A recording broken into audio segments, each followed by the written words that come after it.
तो इसमें पहला आता है मास डेंसिटी, या फिर उसे यूनिट मास भी कहा जाता है। So mass density is denoted by rho, and इसकी डेफिनेशन ये है कि it is the ratio of mass per unit volume.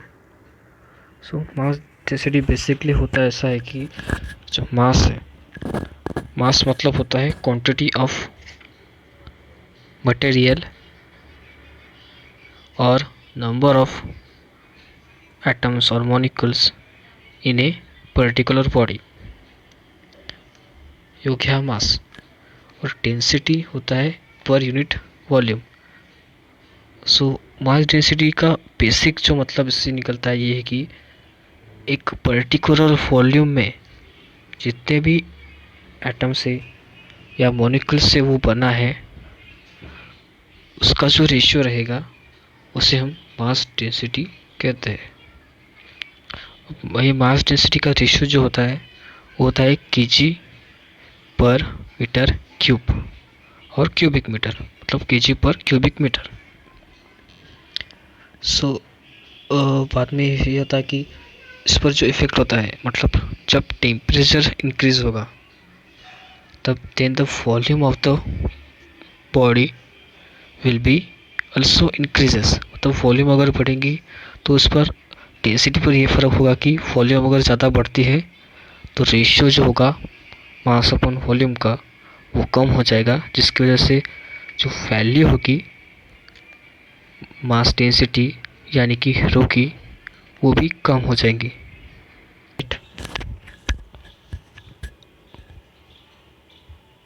और वेट डेंसिटी, तो वेट डेंसिटी जो है वो डिनोट होती है डेल्टा, जो एक वाई की तरह ही दिखता है। इसके जो है और कई नाम हैं, जैसे कि specific weight, weight density and unit weight. So इसकी जो डेफिनेशन है वो है कि the ratio of weight of the body per unit volume,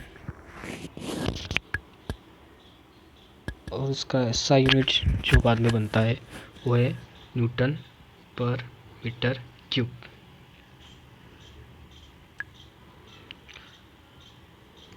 तो इसका फॉर्मूला जो बनेगा डेल्टा का वेट अपॉन वॉल्यूम, मीन्स एक पर्टिकुलर वॉल्यूम में जितना वेट रहेगा, मतलब जो ग्रेविटेशनल फोर्स रहेगा, इसकी वैल्यू को वेट डेंसिटी कहा जाता है। सो ये तो हो गया एक फॉर्मूला, पर हम वेट मास डेंसिटी जो है उससे भी एक फॉर्मूला वेट डेंसिटी का बना सकते हैं, क्योंकि देखिए फोर्स और जो वेट डेंसिटी है they both are equal, gravitational force and weight, because दोनों की वैल्यू जो होती है वो सेम होती है, यानी वो तो ही एक ही चीज़ है। सो द फोर्स जो होता है वो होता है equal to M G, that is mass into gravitation acceleration. So W भी mass into M into G हो जाएगा। तो होगा ये कि जब हम डब्ल्यू दैट इज़ वेट की जगह मास इनटू ग्रेविटेशन एक्सेलरेशन पुट करेंगे तो उससे फॉर्मूला जो बनेगा मास अपॉन वॉल्यूम इनटू जी, स्मॉल जी।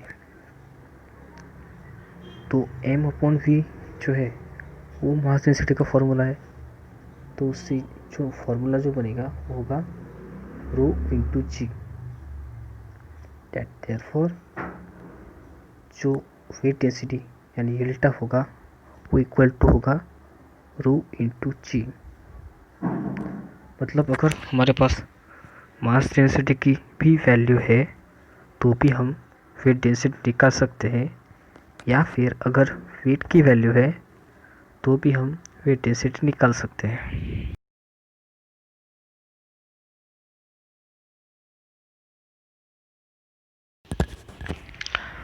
सो नेक्स्ट हम देखते हैं specific gravity which is also known as a relative gravity.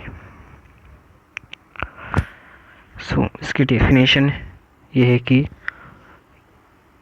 The ratio of weight density of the liquid or fluid to the weight density of standard fluid. So in case of liquid, तब हम जब specific gravity निकालेंगे liquid की, तब STP मतलब standard fluid जो हम लेंगे वो होगा water. So the liquid at 4 degree Celsius, so the in case of liquid water at 4 degree Celsius is considered as a standard fluid which is also known as SDP.